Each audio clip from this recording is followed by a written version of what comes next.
Trigonometrical function. Trigonometrical ratio are defined for acute angle as the ratio of the sides of a right angle triangle. इस चीज को मैंने पढ़ा था कि ट्रिग्नोमेट्रिकल रेशियोज को राइट एंगल ट्रायंगल में फॉर अक्यूट एंगल के लिए हम लोग रेशियो ऑफ साइड्स के अकॉर्डिंग हम लोगों ने डिफाइन किया था अक्यूट एंगल में के लिए. अब है थोड़ा सा इसमें हम the extension of trigonometrical ratios to any angle. Acute को हटा के मैं any angles in term of radian measure जो रियल नंबर होती है are called trigonometrical function.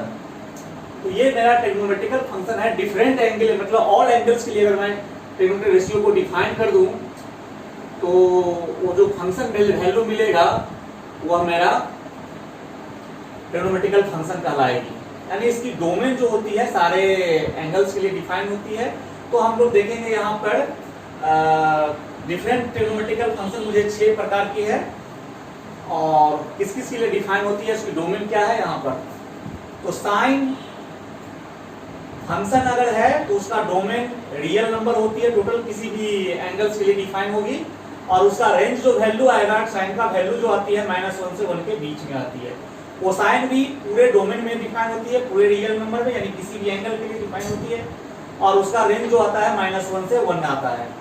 Ten जो है सिर्फ वर्टिकल लाइन पे शो नहीं होती है, यानी π/2 पे 3π/2 पे 5π/2 पे -π/2 पे ये सब जो भी है इस सब पे हमारा टेन की वैल्यू अनडिफाइंड होती है.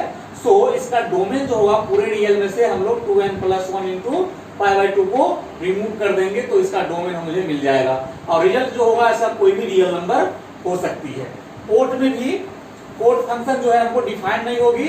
जब हम एंगल्स वैल्यू 0 हो, 1π हो, 2π हो, 3π हो, 4π हो, -π हो, -2π हो अगर तो उस पर कोट हमारा डिफाइन नहीं होती है. इसीलिए हम लोग आर से टोटल रियल जो हमारा एंगल है उसमें से हम nπ को हटाएंगे, n बिलोंग्स टू z और उसका जो रेंज आएगी कोट का वो पूरे रियल होती है. सेक फंक्शन जो है यह भी हमारा π/2 3π/2 पे एंगल्स पे डिफाइन नहीं होती है. सो टोटल रियल में से हम लोग 2n+1 इंटू π/2 रिमूव कर देंगे, n बिलोंग्स टू z तो ये हमारा डोमेन हो जाएगी. और रेंज जो होती है वो -1 और 1 के बीच का जो वैल्यू होता है वह पूरे रियल से रिमूव कर देंगे तो इसका हमको रेंज मिल जाएगा. यानी r माइनस कर देंगे, -1 से 1 के बीच का पॉइंट्स नहीं आती है इसकी वैल्यू. कोसेक में भी है r माइनस nπ क्योंकि 0π पे 0 पे पाई पे 2π पे ये सब पे कोसेक हमारा डिफाइन नहीं होती है. तो टोटल रियल में से हम लोग इसको रिमूव कर देंगे और रियल जो आएगा -1 और 1 को छोड़ के टोटल रियल नंबर आती है. -1 और 1 के बीच के जो भी वैल्यू आएगी उसको छोड़ करके पूरे रियल इसका रेंज होती है. तो ये था हमारा domain range of trigonometrical function. थोड़ा सा हम लोग डिस्कस करेंगे sign of trigonometrical function in different quadrant.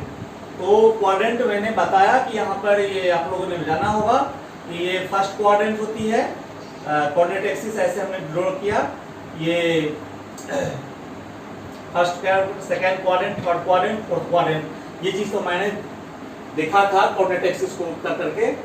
अब थोड़ा एंगल्स के लिए यहाँ पर ध्यान देंगे हम लोग कि जितने भी ये जो हमारा क्वाड्रेंट दिख रहा है वह सब का जो रीजन है वह ऐसा π/2 का है, डिफरेंस है. तो देखिए ये यहाँ पर π/2, ये 2π/2 यानी पाई हो जाएगा, ये 3π/2, ये 4π/2, ये 5π/2, ये 6π/2, ये 7π/2, ये 8π/2, ये 9π/2, ये 10π/2. तो इस प्रकार से मेरा π/2 का जो है क्वाड्रेंट का डिफरेंस है. तो अब हम लोग थोड़ा सा ध्यान देंगे कि फर्स्ट क्वाड्रेंट में कौन से ट्रिग्नोमेट्रिकल रेशियोज पॉजिटिव होते हैं. तो ध्यान रखना है कि ऑल ट्रिग्नोमेट्रिकल रेशियो पॉजिटिव होती है फर्स्ट क्वाड्रेंट में. सेकंड में ओनली साइन कोसेक पॉजिटिव होती है, बाद बाकी की वैल्यू ट्रिग्नोमेट्रिकल फंक्शन नेगेटिव होगी.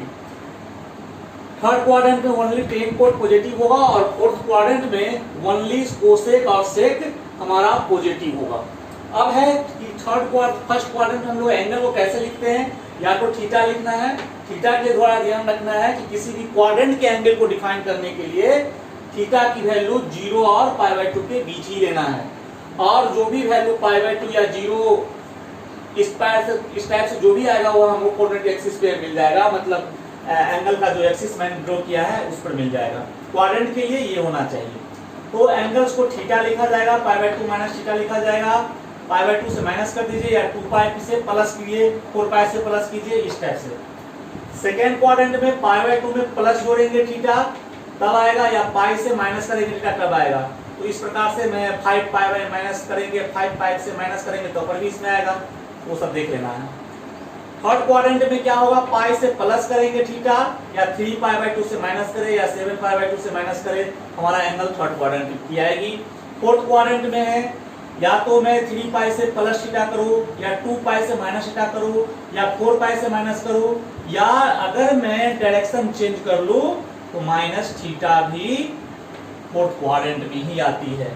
तो ये चीज ध्यान रखना है। अब रिमेंबर के लिए मैंने यहाँ पर 2 पॉइंट लिखा कि if domain of trigonometrical function express as π/2 plus minus theta, 3π/2 plus minus theta, 5π/2 plus minus theta, यानी कोई भी हमारा odd number into π/2 plus minus theta हो, इस केस में अगर ऐसा डोमेन हो तो अगर साइन में अगर ऐसा आ जाएगा तो चेंजेस क्या होगी, यहाँ पर साइन का यानी प्लस और माइनस दोनों में से कोई भी एक आ सकती है, वो डिपेंड करता है according as the quadrant of domain. अब इस डोमेन में जैसे हमारा π/2 प्लस थीटा लिखेंगे तो सेकेंड क्वाड्रेंट हुआ, तो सेकेंड क्वाड्रेंट के अकॉर्डिंग हमारा साइन हमारा यहाँ पॉजिटिव होनी चाहिए। अगर इसी को हम लोग π/2 प्लस थीटा यहाँ रखेंगे तो ये सेकेंड क्वाड्रेंट है, कोस इसमें नेगेटिव होती है तो यहाँ माइनस साइन आएगा, और ये साइन का साइन ये कोस बदल जाएगा साइन में, जो थीटा यहाँ π/2 के साथ आएगा वही थीटा हमारा यहाँ पर होगा। तो इस चीज को आप लिख लेंगे। सेकेंड है अगर डोमेन हमारा प्लस माइनस थीटा के रूप में एक्सप्रेस हो, π/2 पाई प्लस माइनस थीटा हो, या 2π प्लस माइनस थीटा हो, या 3π प्लस माइनस थीटा हो, यानी nπ प्लस माइनस थीटा हो, एन को इंटीजर्स के लिए। अगर ऐसा डोमेन अगर साइन के साथ आए तो चेंजेज ओनली साइन होती है, प्लस और माइनस वो भी according as quadrant of the domain. Sine sine ही रहेगा, थीटा वही रहेगा, कोस में लगेगा कोस थीटा ही रहेगा, बशर्ते यहाँ साइन चेंज होगा ओनली। फिर टेन में आ जाए इस समय से कुछ भी तो सिर्फ साइन चेंज होगा according to quadrant of domain, और टेन का टेन थीटा रहेगा। तो इस प्रकार से ये एक्सप्रेशन है हमारा। ओके।